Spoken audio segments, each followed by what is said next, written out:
Welcome. I'm glad you joined us this morning. We're gonna dig into something here that I couldn't get permission to play a video that I really wanted to play, but I'll try to describe it to you.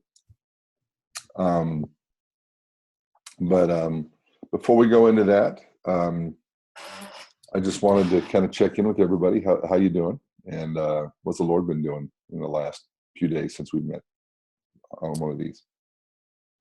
I know you can't talk any, Catherine, but you're doing good. Yeah. How about you, Kate? Doing good. Doing really good. I don't can I share an experience that I had last week Yes, with please. my dog? I totally believe it was totally a God thing. So Sakura is she's 14, almost 15. She's learning to drive and loves to drive. Last week we were driving downtown and she's pretty good at following directions, and I told her to turn on this road. Well, inadvertently it was a one-way street. Mm-hmm. And anytime that she drives, I mean, I'm always looking over her shoulder and, doing all that stuff. She's controlling the wheel and the gas, but I'm doing like everything else. Yeah. And anyway, I promise you that when I told her to turn right, I looked and there was no cars. And anyway, so she turned, and just as fast as she turned on there, we realized that it was a one-way street. And she immediately started just bawling. And just that fast, also, there was this car that was like, we were like facing each other, and it turned its lights on. It was actually an undercover cop. Oh. And is that so cool? I promise you, there was nobody there when we turned. And then out of nowhere, this car was like stopped right by us, and he had his lights on, and he just sat there and he waved Sakura on and just allowed her to gain composure. And he didn't get out, he didn't say anything, but he protected us. That's awesome. Is that so cool? That is. Yeah. That's very cool. No, I totally think God's in that stuff. But it just, anyway, she was pretty shook up, but I'm like, Sakura, I said, God was protecting you right then. That's right. Anyway, I had a similar story when I was pregnant with her, but very similar, almost identical. But anyway, yeah. No, thanks for sharing. That's awesome. Thank you. All right, we're going to go into Hebrews chapter 3 today. I've had some people say, Bill, you jump around to different scriptures and verses. Yeah, because I'm not doing an expositional study. I'm doing a timely study. What I really feel like is prevalent to what I got to do, what I feel like the Lord's speaking for that week. So this is something that I think has been a pattern I've seen in a lot of people. So I'm going to go ahead and read this a little bit and then break it down a little bit. Therefore, holy brethren, partakers of a heavenly calling, consider Jesus, the apostle and the high priest of our confession. He was faithful to him who appointed him, as Moses also was in all his house. For he has been counted worthy of more glory than Moses, by just so much as the builder of the house has more honor than the house itself. For every house is built by someone, but the builder of all things is God. Now Moses was faithful in all his house as a servant, for a testimony of those things which were to be spoken later. But Christ was faithful as a son over his house, whose house we are, if we hold fast our confidence and the boast of our hope firm until the end. And there's a reason why he's finishing that sentence the way he is. And the boast of our hope firm until the end. So here he's pointing out this was a pretty radical statement for that time, because Moses was, he was the dude. It was Abraham and Moses. Those are the two dudes that kind of led everything in the history of biblical understanding. And here he is saying Jesus is greater than Moses, because Moses was a house that everybody was living in, but Jesus was the builder of that house. So he's bringing preeminence. But he's also saying that It says, now Moses was faithful in all of his house as a servant, but Christ was faithful as a son, or as a partaker or an owner of his house, saying that Moses didn't own the house. The son owned the house. The son was the landlord.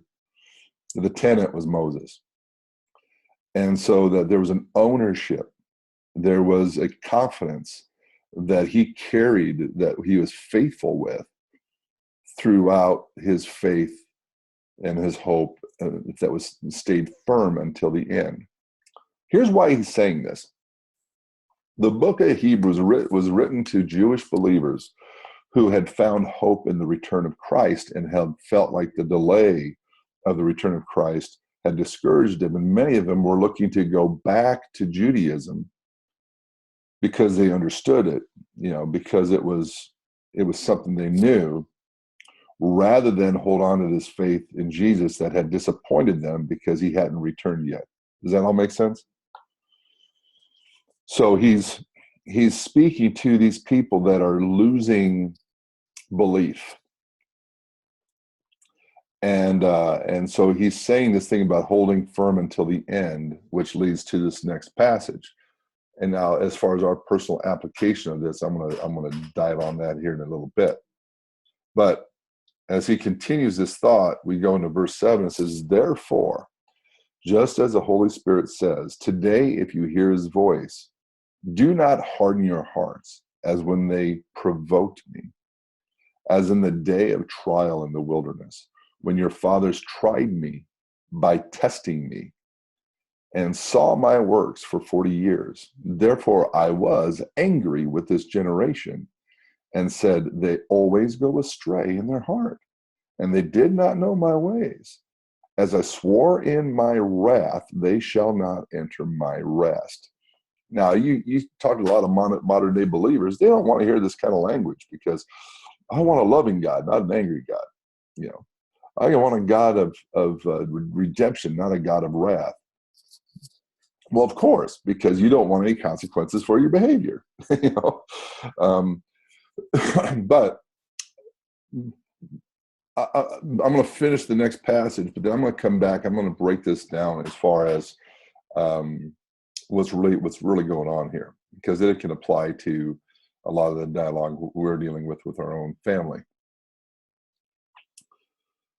Verse 12, take care, brethren, that there not be in any one of you an evil, unbelieving heart that falls away from the living God, but encourage one another day after day, as long as it is still called today, so that none of you will be hardened by the deceitfulness of sin.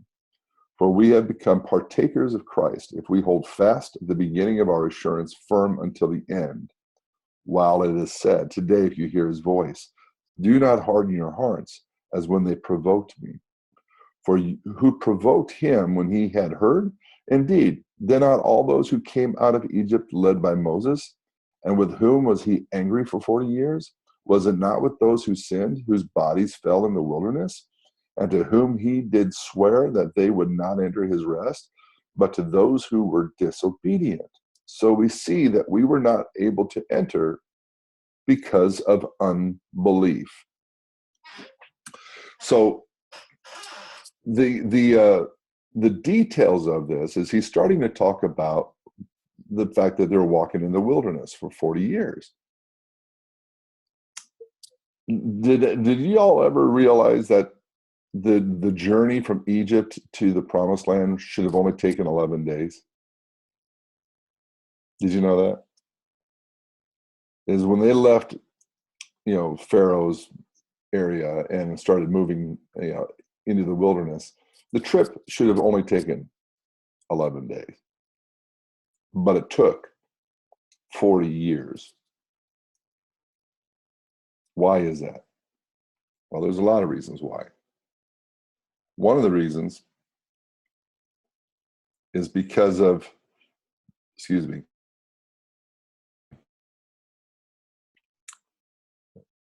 of the fact that they have a lot of past history that defined their belief.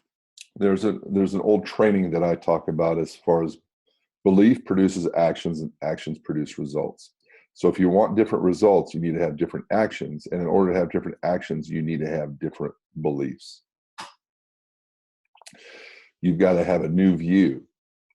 And so you have a whole nation of Israelites leaving Egypt with a belief that they are slaves, with a belief that nothing will work out for them, because they have 400 years of evidence that nothing will work out for you. Have you ever had a family member or a dear friend? I don't know. I run into this a lot as a pastor. So where you come alongside somebody to help them out, and they appreciate the support, they appreciate the help. But as soon as circumstances go crossways, just a little bit, just a little bit, they revert back to the distraught, chaos and fear and anxiety that you thought we just got over. Y'all can relate to that? Yes. Okay, so because what we're dealing with here is a framework of belief. I know you guys have probably heard my story about the 2 potatoes, right? Mm-hmm. Okay, that's what we're talking about. That gal had no reference point for what turkey or roast beef would taste like, because all she's ever experienced is potatoes. So you start talking to people about the author and the finisher of her faith, but all they've ever known is a bunch of rules. I'm not getting this. I'm not seeing the results yet. So I want to go back to the rules. I want to go back to Judaism. I want to go back to the law, because I liked the message I heard about Jesus, and that, he's redeeming me fully, and, I just need to believe in him, and he transforms me, and I'm now part of his inheritance. But my life is starting to stink like it did before. I'm not really seeing it, having victory in all these different areas of my life. Whine, complain. I think I'll go back to the like a dog going back to its vomit. Does that make sense? Mm-hmm. So there was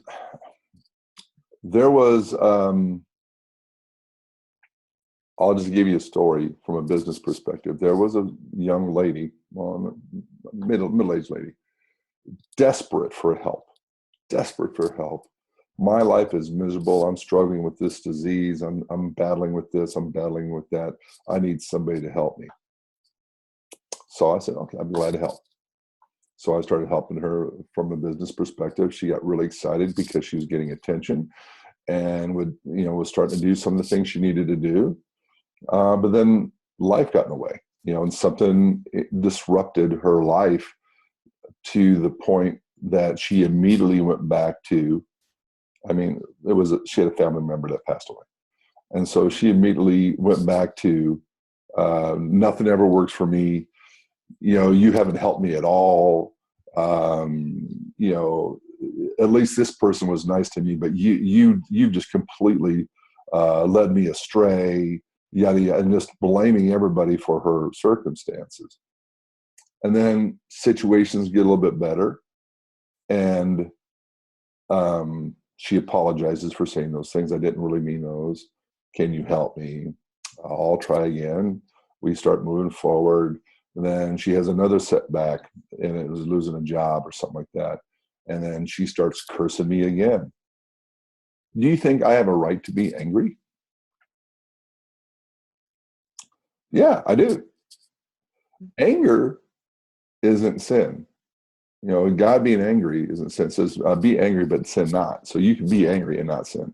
It's, I don't need to be treated this way. I don't need to have somebody do this. That doesn't mean I have to throw it back in their face and be brutal to them. It just means that I'm not going to put up with that kind of drama to affect my life.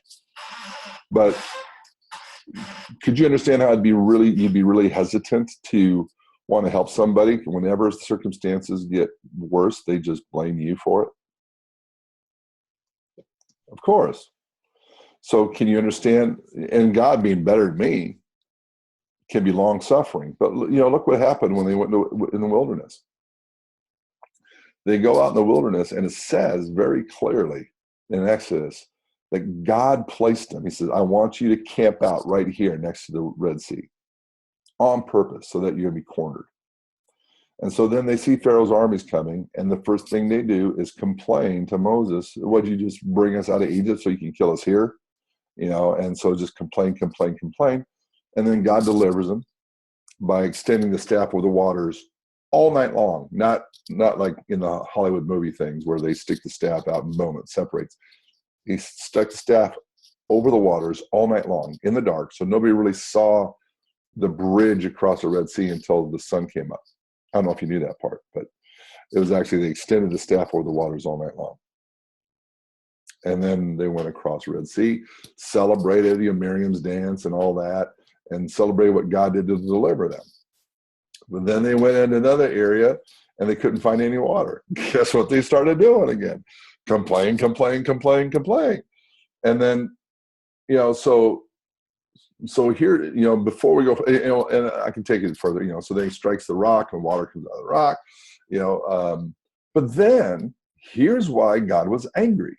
It's in Exodus 19 through 20 and 21. This was one time in the history of mankind, God wanted to speak to the entire nation of Israel en masse. He wanted everybody to hear his voice. He wanted everybody to know him.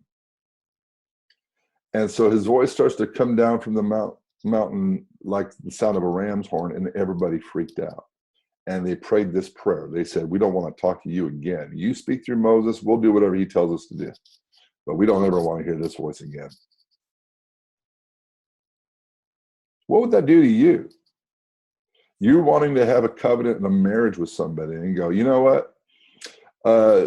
You tell my lawyer about it and I'll do whatever you need me to do, but we'll stay married, but I don't really want to talk to you again. That would go over like a lead balloon, wouldn't it?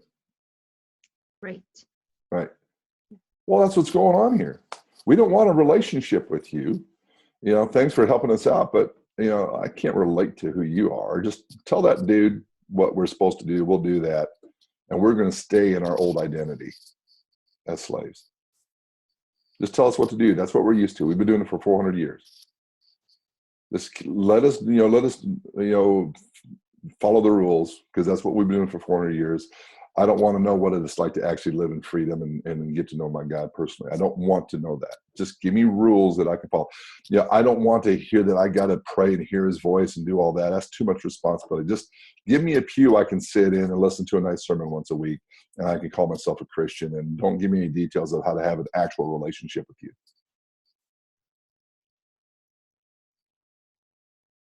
You see where I'm going with this? And so, what we now know is then they went into the promised land through spies and saw all the fruit, giant grapes and all the stuff, but there were giants in the land.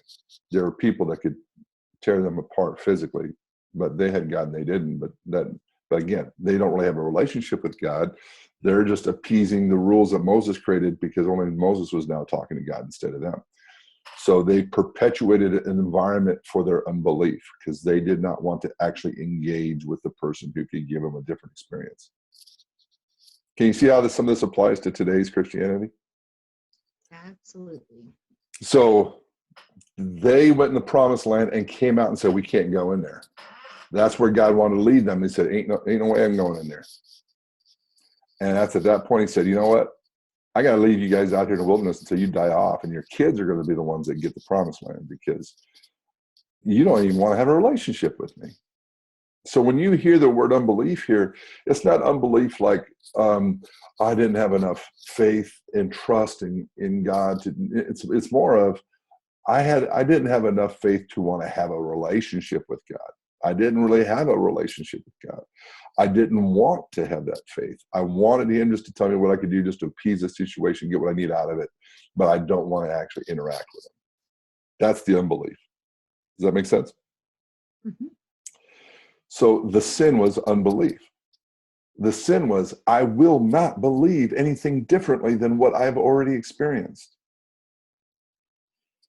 So going back to the situation here is, so the unbelief we need to do is we need to bring people into a situation where they hunger for a different experience. I want to find my experiences through God instead of limit God in my life based on my experiences.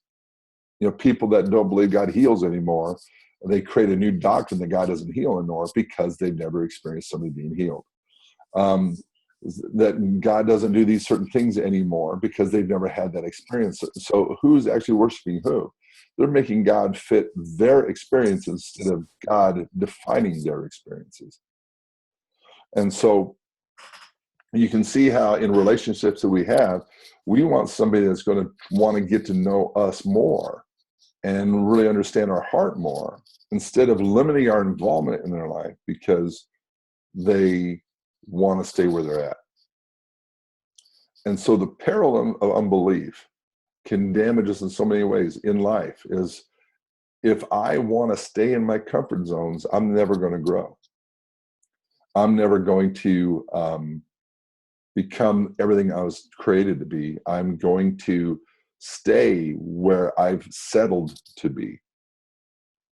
And so in this point, he's warning them, you know, in the book of Hebrews, he's warning them, they want to go back to the vomit, you know, the dog's vomit. They want to go back to the rules of Judaism instead of this intimate relationship with Jesus Christ. And he's saying, if you hold fast to this, being a partaker of Christ, and hold fast to the promises I've offered until the end, then you get them. You know, you can go into Hebrews 6 when it's talking about, you know, they saw the good thing and they turned away from it. It's impossible for them to come back to it. It's like some salvation question. But really the context of that is really, are you going to go back to Judaism or are you going to operate in the grace of God? It's not really talking about salvation. It's talking about where am I going to put my trust? In what I've known or on who I know?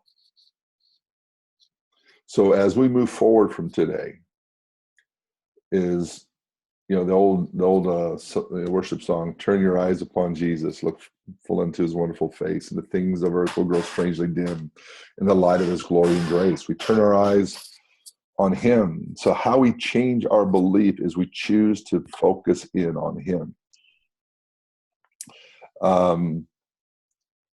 I tried this illustration out, and it wasn't going to work because it's too jagged, and I didn't get copyright permission either. But there's a psychological study where they have two groups of people, one in white jerseys, one in black jerseys, and the white jersey people are passing a basketball around in the room. And so then the test is count how many times they throw the basketball to each other. So everybody's spending the next 2 or 3 minutes counting how many times the people in the white shirts pass the basketball to one another. And the answer was 15. And then they ask, okay, great. So you counted 15. Good job. So did you see the elephant? I mean, did you see the gorilla? You know, gorilla? Well, you know, there's white jerseys and black jerseys. So you had the people in black jerseys that were, you know, trying to defend the people throwing the basketball with the white jerseys. And then somebody in a gorilla suit walks through the middle of it, beats their chest, and then walks out the other end of the room. And you didn't see it because all you're focused in on was the white jerseys. And so you didn't see the gorilla. And it's freaking everybody out. I actually did this in church yesterday. And everybody's like, I didn't see it at all. And I'm like, I know, because you're focused on the light stuff and you couldn't see the dark stuff. I couldn't see the gorilla in the dark suit and the dark jersey. I wasn't paying attention to that. I was focused on light stuff. So all these people were freaking out. That had to be a different video. So I had to replay the video. No, there's a gorilla in both of them, you know. And the point of that is what you focus in on is what you become. So if you want to know how you change your belief, focus in on Jesus. Focus in on who he says he is. Focus in on who he's called you to be. Focus in on what he says in his word. Focus in on him. Meditate on him day and night. He's going to change how you see yourself and how you see him, how you see everything around you. So that all the stuff that right now has your attention, all the dark stuff, how am I going to pay for this? How am I going to get through this? I wonder what this person thinks of me. All that dark gorilla stuff you won't see And so then when I hear Jesus say, let's get together and let's talk, I'm not going to say, no, I don't want to talk to you. You just tell somebody else to talk on my behalf, and I'll listen to them, because I want to stay focused in on what I know, which is all the guerrilla stuff. Does that make sense? Yep. Try to make it really practical here. So if people want to figure out, oh, how do I get more belief? Just hang out with him. Focus in on him. It's not that hard. It's just, do you really want it or not? Because there's a lot of people in the Christian faith that don't really want Jesus. They just want redemption. They just want to escape hell. They don't want to know heaven. Well, then they're missing out on the bigger picture. That's right. But that's because they decided to base their life on what they know instead of what they can know. Just like right here. What did God want to do? He wanted to take him into the promised land and operate in their inheritance 11 days later. 40 years later. They're still wandering around and dying on the vine. I mean, they even had their clothes miraculously wouldn't wear out. And they had food laying on the ground every morning for them. So they didn't even have to go hunting. Quail would be thrown right in their face. And they would still complain. And they had to stay out there for 40 years because they weren't willing to allow God to give them a different experience. They weren't willing to focus in on God alone, but they focused in on their history, their circumstances, and their own conclusions about their life. They thought they had a better view of their life than God did. Because all they've known is, I've had a taskmaster for 400 years telling me how to breathe, how to eat, how to work. And instantly I've got somebody that sets me free. And all I do is complain and want to go back to the bondage. It's kind of like that old illustration. I don't know if you ever heard of this, where they, talking about gorillas. This was another gorilla story. Is they had this silverback haired gorilla, whatever, at the zoo, and they raised a bunch of money in the community to, like, $5 million to create a new habitat for this gorilla. So while they were constructing the new habitat, they had to keep him in a really small cage. And so he was in that small cage for like 3 to 4 months, long enough that it became what he knew. And so then the day of the grand opening of his new habitat, $5 million invested in this thing. They roll his cage up to the door and slide the door up. He pokes his head out, looks around, and goes back into the little cage. Because that's all he knew. This is all unfamiliar. This is crazy. You want me going here? I'm safe here. I don't know if I'll be safe there. I knew I was going to wake up the next day in Egypt. I might not have anything to eat. I might have to be making bricks without straw, but at least I knew what to do. I knew what to expect. And now you want me to go out here and trust you, God? First time something goes bad. I didn't run out of water in Egypt. I had plenty of water in Egypt. I didn't have to cry out to God for water in Egypt. So take me back to Egypt.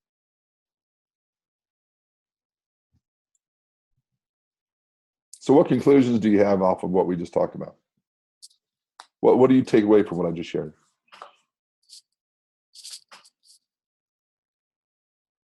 Kate. Catherine can't talk, so you got to fill it in.